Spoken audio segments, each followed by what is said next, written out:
Hi hello అందరికీ నమస్తే. ఈరోజు మన వీడియోలో మటన్ తలకాయ కూర ఏ విధంగా చేయాలో చూపిస్తాను. నా ఈ వీడియో నచ్చినట్లయితే లైక్ చేయండి, సబ్స్క్రైబ్ చేసుకోండి. దానికోసం ముందుగా నేను దానికి కావాల్సిన పదార్థాలను ఈ విధంగా రెడీ చేసి పెట్టుకున్నాను. మటన్ని ముందుగా శుభ్రం చేసి ముక్కలు కట్ చేసి పెట్టుకున్నాను. ఒక ప్యాన్లో దానికి కావాల్సిన మసాలాలు ఈ విధంగా ధనియాలు, గసగసాలు, యాలకులు, లవంగాలు, చెక్క కలిపి వేయించి అల్లం వెల్లుల్లి పేస్టు ఈ వేయించిన మసాలాలన్నీ కూడా పౌడర్ చేసి పక్కన పెట్టుకున్నాను. ఇప్పుడు స్టవ్ మీద ప్యాన్ పెట్టి ఒక గరిటె ఆయిల్ వేసుకుని ముందుగా కరివేపాకు, కొంచెం కొత్తిమీర వేసి ఈ రెడీ చేసి పెట్టుకున్న మసాలా పేస్ట్ని కూడా యాడ్ చేసుకుని ఇలా లైట్ గోల్డెన్ బ్రౌన్ కలర్ తిరిగే వరకు వేయించుకోవాలి. ఒక హాఫ్ స్పూన్ పసుపు వేసుకుని ఫ్రై చేసుకోవాలి. సిమ్లో పెట్టి మాత్రమే ఫ్రై చేసుకోవాలి, లేకపోతే మాడిపోతుంది.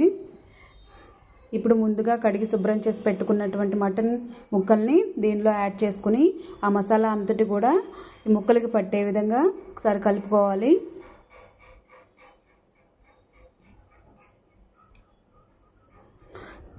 ఇప్పుడు దీని మీద 10 మినిట్స్ వరకు ప్లేట్ మూత పెట్టుకుని ఉంచినట్లయితే దానిలోంచి వాటర్ ఫామ్ అవుతుంది. ఆ వాటర్ కూడా ఎగిరేంత వరకు ఉంచి వాటర్ ఎగిరిన తర్వాత దానిలో రుచికి సరిపడినంత సాల్ట్ వేసుకోవాలి. నేను 1 స్పూన్ సాల్ట్ వేసాను. కారం ఒక 1 స్పూన్.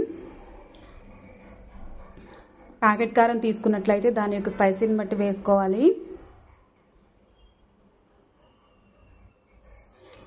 ఈ మసాలాలంతా కూడా ముక్కలకు పట్టే విధంగా ఒకసారి కలుపుకోవాలి.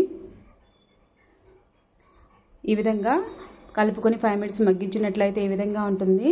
ఇప్పుడు మనకి గ్రేవీకి సరిపడిన విధంగా వాటర్ పోసుకోవాలి. నేను 2 గ్లాసుల వాటర్ పోసాను.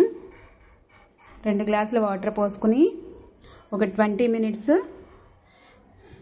మనం హై టు లో ఫ్లేమ్లో పెట్టుకుని ఉడికించుకున్నట్లయితే మనకు ఎంతో రుచికరమైన, అందరూ ఇష్టపడేటువంటి మటన్ తలకాయ కూర రెడీ అవుతుంది. నా ఈ కంటెంట్ నచ్చినట్లయితే లైక్ చేయండి, షేర్ చేయండి, సబ్స్క్రైబ్ చేసుకోండి.